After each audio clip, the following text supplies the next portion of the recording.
word mango comes from the word manga. It is loved both by kids and adults too. And when I went to my home district, my grandmother made many recipes with mango, like a mango jam, mango pickles, mango milkshake, and many types of things. Assalamu alaikum everyone, how are you all? Hope you all are doing well. Alhamdulillah, I'm also good. As usual, it's me here in front of you. Today I'm going to talk about mango. You know what is mango? A mango is a fruit and it comes from a mango tree. When we picture summertime, we think about mango.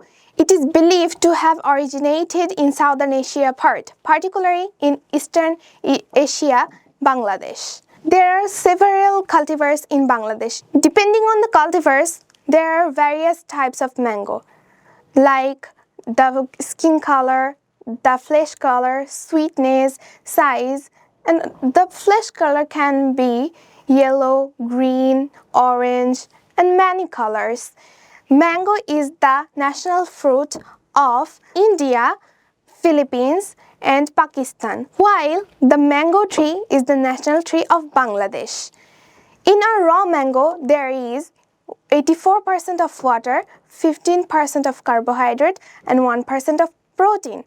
A fresh mango contains vitamin C. It helps our body very much. It has many nutrients.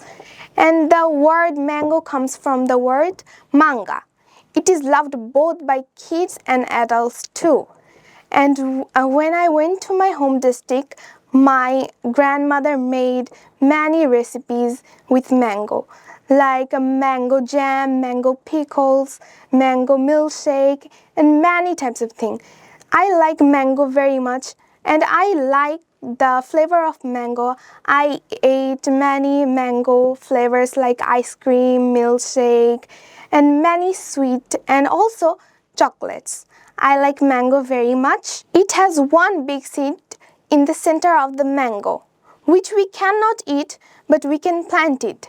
And when it grows, it helps many people and animals by giving them cool shades. So that's all about today. Don't forget to share your summertime routine. Allah Hafiz.